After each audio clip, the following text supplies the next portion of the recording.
versets 18 et 19. Et nous allons lire aussi le livre des Hébreux, chapitre 12, verset 14.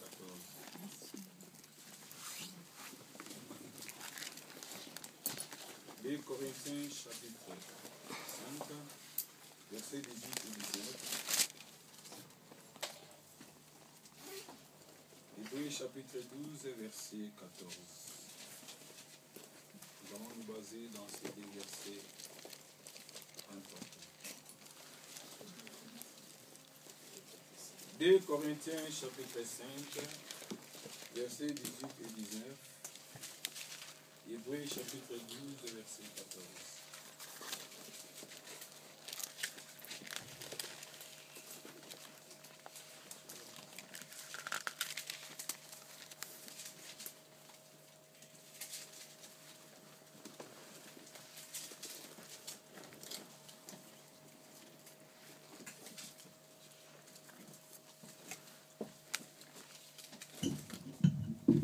Voilà, je lis à 2 Corinthiens 5, 18 à 19. Amen. Et tout cela vient de Dieu, qui nous a réconciliés avec lui par Christ et qui nous a donné le ministère de la réconciliation. Amen. Car Dieu était en Christ, réconciliant le monde avec lui-même, en n'imputant point aux hommes leur offense. Et il a mis en nous la parole de la réconciliation. Hébreux 12, chapitre 14. Pardon, Hébreux chapitre 12, verset 14.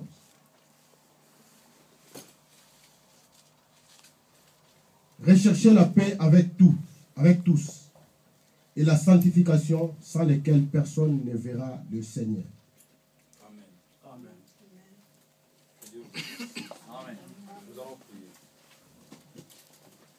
Seigneur, merci pour ta parole. Et merci parce que tu as un plan merveilleux pour cette église, ainsi que tes enfants. Et merci pour ces beaux moments, Père très saint, que tu nous accordes encore. Nous croyons à ta parole, Seigneur, car tu es toi-même la parole, notre Dieu. Seigneur, affranchis ton peuple au travers de cette parole, mon Dieu. La Bible déclare que ta parole, mon Dieu, est utile pour corriger, enseigner, diriger, Seigneur, ton peuple, Seigneur. Laisse que le pouvoir de ta parole, mon Dieu, s'accomplisse, mon Dieu, aujourd'hui, enseigné, Père très saint, dans le nom de Jésus. Je ménage tout ce qui est comme distraction. Je ménage tout ce qui peut encore, mon Dieu, envoler les pensées de ton peuple, Seigneur. Je les repousse loin de ces lieux. Dans le nom puissant de Jésus-Christ, Seigneur. Cher Saint-Esprit, contrôle encore toute âme enseignée. Contrôle tout corps et tout esprit enseigné, Seigneur. Dans le nom puissant de Jésus. J'ai ainsi prié. Amen. Amen. Amen. Amen. Amen. Amen. Amen. Amen. Je vais voir ces amens monter. Amen. Amen. Il ne fait pas froid ici, hein? Il fait froid dehors. Amen. Amen. Amen. Amen. Amen. Amen. Amen. Il est le roi des rois, le Seigneur des seigneurs. Son nom c'est Jésus, Jésus, Jésus, Jésus. Oh, il est le roi, il est le roi des rois, le Seigneur des seigneurs. Son nom c'est Jésus, Jésus, Jésus, Jésus. Oh, il est le roi.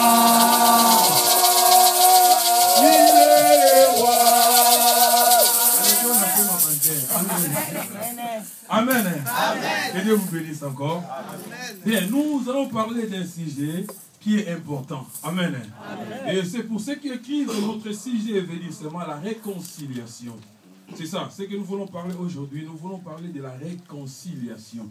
C'est vraiment important par rapport à ce que Dieu a mis en moi pour transmettre au peuple de Dieu. Amen. Amen. Pour ceux qui ont des ordinateurs dans la tête, retenez seulement ordinateur dans votre ordinateur. Mais pour ceux qui écrivent, écrivez la réconciliation. Amen. Amen. Parce que les Écritures s'envolent.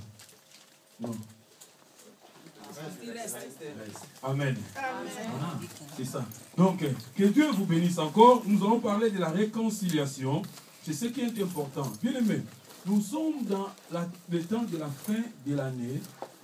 Si nous pouvons bien comprendre, vous verrez que même les compagnies, les grandes compagnies, les grandes sociétés, qui sont presque à la fin de l'année, ils préparent les bilans aussi de l'année. Ils préparent les bilans de l'année, regardez qu'est-ce qu'ils ont fait, qu'est-ce qu'ils n'ont pas fait, comment étaient les entrées, comment étaient les sorties.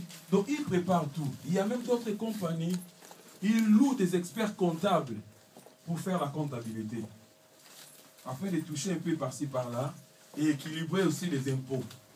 Donc, même les compagnies font aussi le bilan de l'année, et de même nous aussi les chrétiens, nous devons faire aussi le bilan de l'année, comment l'année s'est déroulée, qu'est-ce que nous n'avons pas fait, qu'est-ce que nous avons fait, là où était touché, là où nous n'avons pas touché, qu'est-ce qui ne va pas et qu'est-ce qui va, nous devons regarder à cela. Et parmi tout cela, par rapport à tout cela, nous devons aussi regarder notre relation par rapport à Dieu et par rapport à nos prochains. C'est pour cela, Dieu veut que nous puissions parler de la réconciliation. Peut-être dans le bilan de l'année, il y a quelque part où il y a une relation brisée. Peut-être dans le bilan de l'année, il y a quelque part où il y a les mésententes. Peut-être dans le bilan de l'année, il y a quelque part où ça ne va pas. Mais voilà, nous voulons parler de la réconciliation. La réconciliation, c'est quoi? Pour ceux qui écrivent, pour les ordinateurs aussi. La réconciliation, c'est quoi? La réconciliation, c'est seulement l'action de se mettre en accord. C'est l'action de se mettre en accord. C'est ça la réconciliation. Donc, c'est cette action que les personnes, les gens, la famille, les foyers, acceptent de se mettre en accord par rapport à une mésentente, par rapport à un désaccord, par rapport à quelque chose qui ne valait pas. C'est ça, l'action de se mettre en accord. C'est ça, ce qu'on peut dire seulement de la réconciliation. Quand les gens se mettent en accord par rapport à quelque chose, par rapport à quelque chose qui ne valait pas, par rapport à quelque chose qui les séparait, par rapport à quelque chose qui faisait qu'il y a des mésententes, par rapport à quelque chose qui faisait qu'il y a les discordes. Donc, c'est ça, l'action de se mettre en accord. C'est ce qu'on appelle la réconciliation. Amen. Amen. Donc, il peut y avoir quelque chose qu'il n'y a pas l'accord. Il peut y avoir quelque chose qui vous a séparé avec des opinions différentes. Mais quand les gens se réconcilient, ils se mettent en accord par rapport à ce qu'ils ont pensé, par rapport à ce qu'ils sont en train de faire, par rapport à ce qui est devant eux. Alléluia. Amen. Donc, c'est ça ce que nous voulons parler. C'est vraiment important. Or, la réconciliation, elle fait partie de la mission de Jésus-Christ sur la terre. C'est ça. La réconciliation, elle fait partie de la mission de Jésus-Christ sur la terre. Jésus-Christ n'a pas laissé les cieux en vain, mais quand il a laissé les cieux, il est descendu sur la terre. C'est parmi sa mission à lui, il était venu réconcilier. Ce que nous venons de lire maintenant. La Bible dit, Dieu en Jésus-Christ, Jésus-Christ en Dieu, il est venu réconcilier le monde avec lui. Donc, c'est ça la mission de Jésus-Christ sur la terre. Elle fait partie de la mission de Jésus sur la terre. Et il était venu réconcilier le monde avec Dieu. C'est ça, la réconciliation. Mais qu'est-ce que nous voulons parler de la réconciliation? La réconciliation, vraiment, j'insiste toujours sur ce mot, la réconciliation amène l'unité. C'est ça, le but de la réconciliation. Donc, son but, c'est de ramener l'unité là où il n'y en avait pas. C'est ça. La réconciliation, elle sert à ramener l'unité dans un foyer. La réconciliation, elle sert à ramener l'unité dans une famille. La réconciliation, elle sert à ramener l'unité dans une église. Amen. Amen. Nous avons besoin aussi de la réconciliation. Mais écoutez bien, la Bible dit ceci. Nous, étant des ambassadeurs du Christ, nous, étant des ambassadeurs du Christ, c'est parce que moi, je suis un ambassadeur du Christ. Je ne sais pas si tu l'es. Mais moi, je suis un ambassadeur du Christ. Nous, étant